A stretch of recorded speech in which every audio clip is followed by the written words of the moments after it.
All right, thanks to my buddy Tristan Hager for sending me that Eat Meat, Make Families t-shirt. Check out Primal Edge Health and see his video. It's about 3:30 in the morning here out in California. I'm up early because I'm excited. I got to go to the airport early, but wanted to get this out. I got raw Marabi on my mind.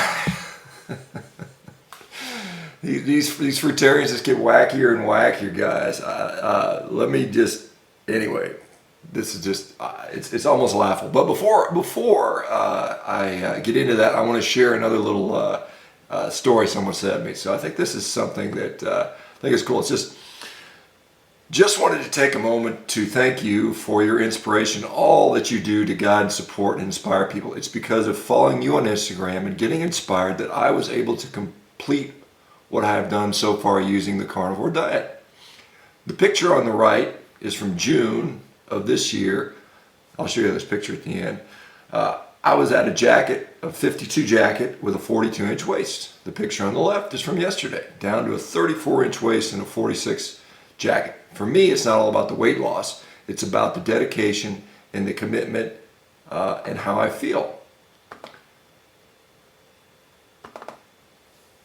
I have never felt better. I am a full-time emergency medicine physician that works around 21 to 22 shifts a month. That's a lot of shifts, guys, for an ER doc, by the way. All midnights, all I did, all the time was feel bad. I had GERD, gastroesophageal reflux disease, like you wouldn't believe. I never slept. I wasn't able to dream any longer. I was a mess. I had a new daughter about 7 months ago, which is when I decided that I needed to change. I could not have accomplished what I have thus far without the inspiration I received from the carnivore community and your posts. It is also because of what I've learned from you that I was able to inspire my parents to go on the carnivore diet. It has been very helpful for my father who suffers from muscular dystrophy.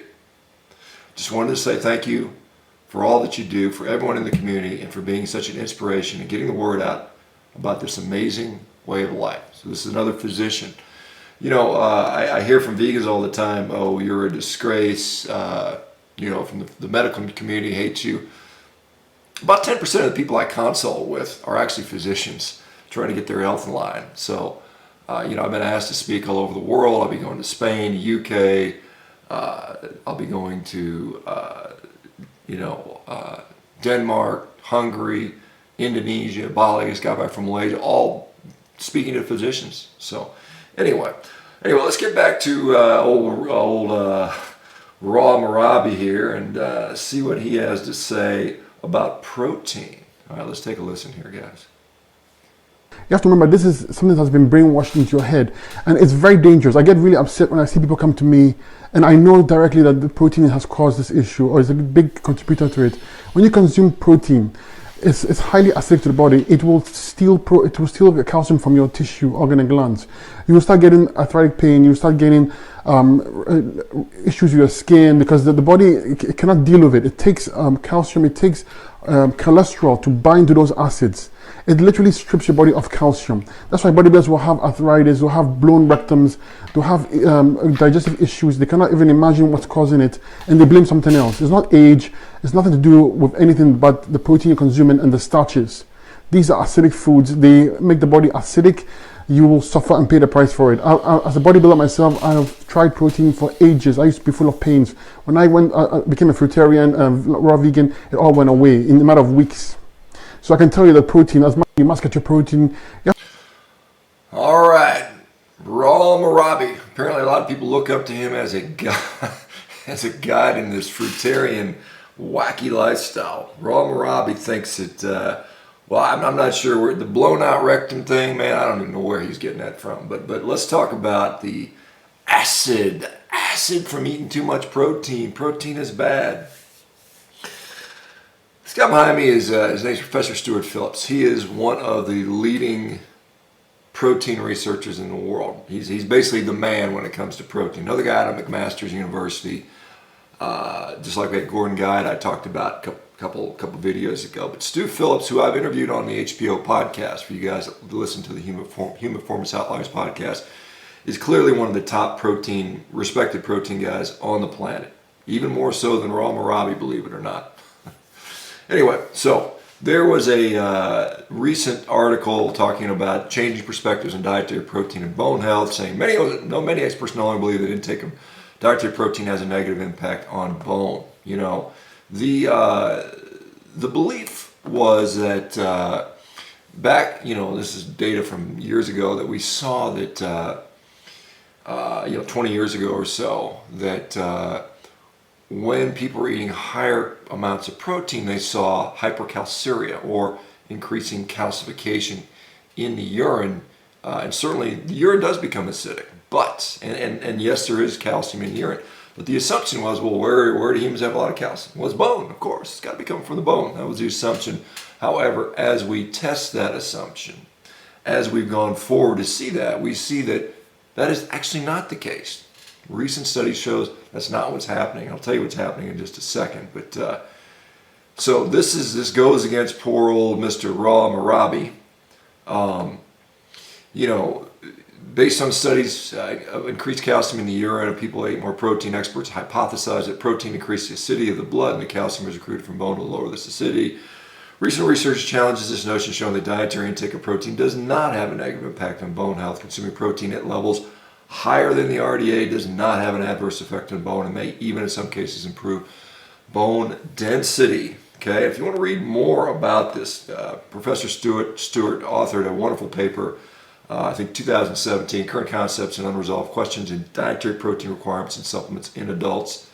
Check that one out. It's a great study. But what's happening is that when you take in higher protein, your gastrointestinal absorption of protein goes up significantly, and so therefore you just absorb more protein, and that's where it's coming from. It's not coming from the bones, it's coming from increased absorption from the GI tract. And this is something really that was observed, but maybe not known exactly the mechanism, but way back 100 years ago when looking at the Inuit. You remember the Inuit that were on this, basically meat-only diet, or more or less meat-only diet. They were not developing diseases related to calcium deficiencies, and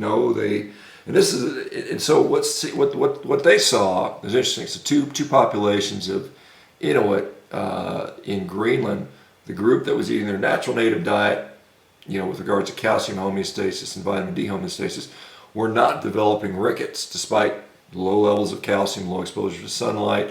But when you added carbs to their diet, when you put in flour and grains and sugar and canned goods and that stuff into their diet about then, we saw that those populations would start to develop diseases associated with vitamin D and calcium homeostasis called rickets. And so we've known that for 100 years, and it was described later. And this is a thing, and this is one of the problems with the carnivore community. We got people out there trying to make this square peg fit in a round hole. So we got people telling you got to eat eggshells to get calcium. Human beings are crunching up bones. I challenge, our jaw structure doesn't support that. I challenge you to go out there and gnaw on a ribeye bone and chew that. Now, it's not going to happen. The thought that, well, maybe we were eating a bunch of little small fish, that also doesn't necessarily hold up. There's a lot of population that really didn't depend on aquatic lifestyle at all. It was all terrestrial mammals, and you eat fish bones, sometimes they'll kill you, man, they'll choke you. So the idea that you should be adding extra calcium to a carnivore diet, crunching up egg, who's going to eat eggs? I mean, think about who's going to eat eggshells. Who would actually do that back 10,000 years ago, 100,000 years ago? Oh yeah, hey Grok, eat some eggshells, you need more calcium. What's calcium? I have no idea what calcium is. They wouldn't have done that, So, I mean, it's crazy that we postulate this stuff. We have people that are out there trying to make a theory work, and it's just not practical. It's not realistic. Think about that. But anyway, same thing with glycine. Glycine absorption. We got to have all this extra collagen sprinkled on our steak.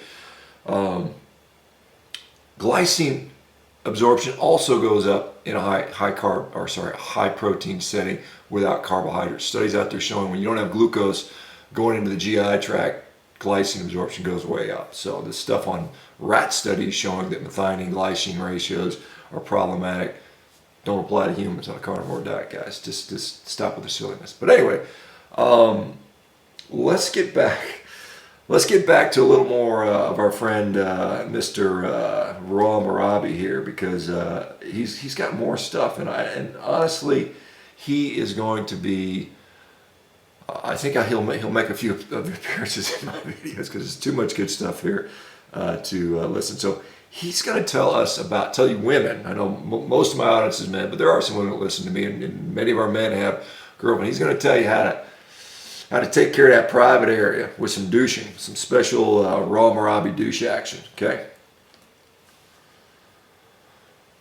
You should use to as a douche to clean the female reproductive area, and this is the herbs you need. Okay, the white oak bark, the plantain leaf, black walnut heart, chaparral herb, burdock root, marshmallow root, comfrey leaf.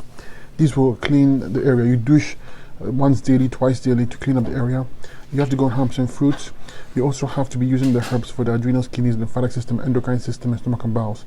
Remember that the reason why you're burning down there is due to the fact that acids are almost welding, the uterus to the bowel walls, and you want to stop that. Okay, so you want to go 100% fruits. You want to get the body alkaline. You want to use the herbs, the douche as a douche, and then clean your body up. You should use. Oh my goodness! All right, okay, ladies. If you want to keep your area clean, private area clean, you got to shove a herb garden up your vagina. This is per Raw Marabi. Now, to be fair, I looked, but I couldn't find any randomized controlled trials on shoving herb gardens up your vagina, whether it works or not. So, maybe, I would say there's no peer-reviewed studies showing that, that's the way to do that. Now, maybe the fact that you're just eating friggin' 20 pounds of fruit a day and you're getting all this sugar is maybe leading to yeast infections. Yeast like a high glucose environment. So anyway, don't get your advice from these wackos. Anyway, all right, you guys have a great morning. Tomorrow got some really super exciting announcements to make, and I am hope you guys listen in. Some really, really wonderful, awesome stuff. I'm so excited to announce. You guys have a wonderful day. Eat a steak, eat more steaks. Ladies, eat more steaks, get more protein. Don't shove herb gardens up your coochie. I mean, all right, guys.